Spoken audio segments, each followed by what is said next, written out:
ഒരു 2 ദിവസം കൂടെ കഴിഞ്ഞിട്ട് വീഡിയോ അപ്ലോഡ് ചെയ്യാനാണ് ഞാൻ വിചാരിച്ചിട്ടുണ്ടായിരുന്നത്. പക്ഷേ എനിക്ക് ഒരുപാട് പേര് മെസ്സേജ് അയച്ച് മെഡിക്കൽ കോഡിന്റെ കാര്യങ്ങൾ ചോദിക്കുന്നുണ്ട്. അപ്പോൾ വെയിറ്റ് ചെയ്യിപ്പിക്കുന്നത് മോശമല്ലേ? എന്തായാലും ഇതിൽ 3 മിനിറ്റ് ഒക്കെ ഉള്ളൂ. ബാക്കി നമുക്ക് പാർട്ടായിട്ട് ചെയ്യാം. വേറെ വഴിയില്ലല്ലോ. എവിടെ നിന്നാണ് മെഡിക്കൽ കോഡിങ് ചെയ്തതെന്നാണ് ആദ്യത്തെ ചോദ്യം. ഞാൻ എഴുതി വെച്ചിട്ടുണ്ടോ, അല്ലെങ്കിൽ ഞാൻ തന്നെ വിട്ടുപോകും. ഞാൻ ആരോഡ് മെഡിക്കൽ കോഡിംഗ് അക്കാദമി കാലിക്കറ്റ് അവിടെ നിന്നാണ് ചെയ്തിട്ടുള്ളത്.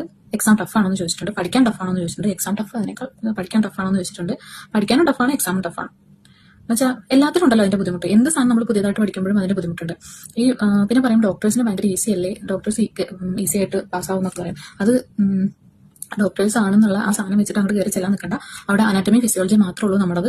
അത് മാത്രമേ നമുക്ക് അങ്ങനെ പഠിക്കേണ്ടാത്തതും അതായത് പുതിയതായിട്ട് പഠിക്കേണ്ടാത്തതുള്ളൂ. കോഡിങ്ങിന്റെ ലെവലിലേക്ക് വരുമ്പോൾ നമ്മളെല്ലാവരും തുല്യരാണ്. അവിടെ ഡോക്ടർമാരാണ്, എഞ്ചിനീയർമാരാണ്, അല്ലെങ്കിൽ വേറെ ഡിഗ്രിക്കാരാണ്, അങ്ങനത്തെ ഇതൊന്നുമില്ല കേട്ടോ.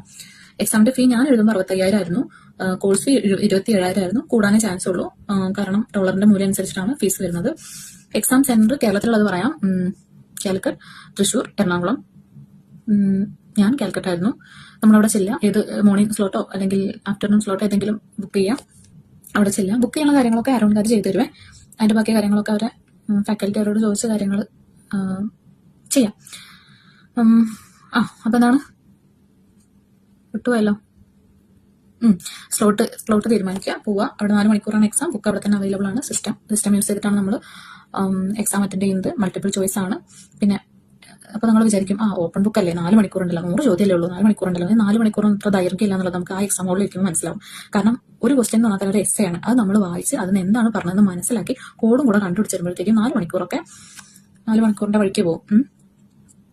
എന്താ പഠിക്കുന്ന രീതി എന്ന് ചോദിച്ചിട്ടുണ്ട്. പഠിക്കുന്ന രീതി എന്ന് പറഞ്ഞാൽ ടീച്ചേഴ്സ് പറയുന്ന പോലെ പഠിക്കുക. മോക്ക് ടെസ്റ്റ് മാക്സിമം അറ്റൻഡ് ചെയ്യുക. എവിടെ നിന്നൊക്കെ കിട്ടും അവിടെ നിന്നൊക്കെ ചെയ്യാം. ഞാൻ എന്താ ചെയ്തിട്ടുണ്ടായിരുന്നു വെച്ചാൽ ഇൻസ്റ്റിറ്റ്യൂട്ടിൽ നിന്ന് തരുന്നതിന് പുറമെ യൂട്യൂബിലൊക്കെ ഇഷ്ടം പോലെ ഉണ്ട്. അതും നമ്മുടെ മലയാളികൾ അല്ലാത്തവർ ചെയ്യുന്ന കുറെ വീഡിയോസ് ഉണ്ട്.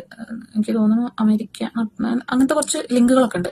അതൊക്കെ അതിലുള്ള ക്വസ്റ്റ്യൻസ് ഒക്കെ മാക്സിമം ഇങ്ങനെ അറ്റൻഡ് ചെയ്തിട്ട് ഞാൻ ഒരുപാട് ക്വസ്റ്റ്യൻസ് അറ്റൻഡ് ചെയ്തിട്ടാണ് ഞാൻ എക്സാം പാസ് ആയിട്ടുള്ളത്. നമുക്കൊരു 70% അല്ലെ മതിയല്ലോ എന്നൊക്കെ നമുക്ക് തോന്നും. പക്ഷെ 70% കിട്ടാൻ ഭയങ്കര ബുദ്ധിമുട്ടാണ് മക്കളെ, നല്ല ബുദ്ധിമുട്ടാണ്.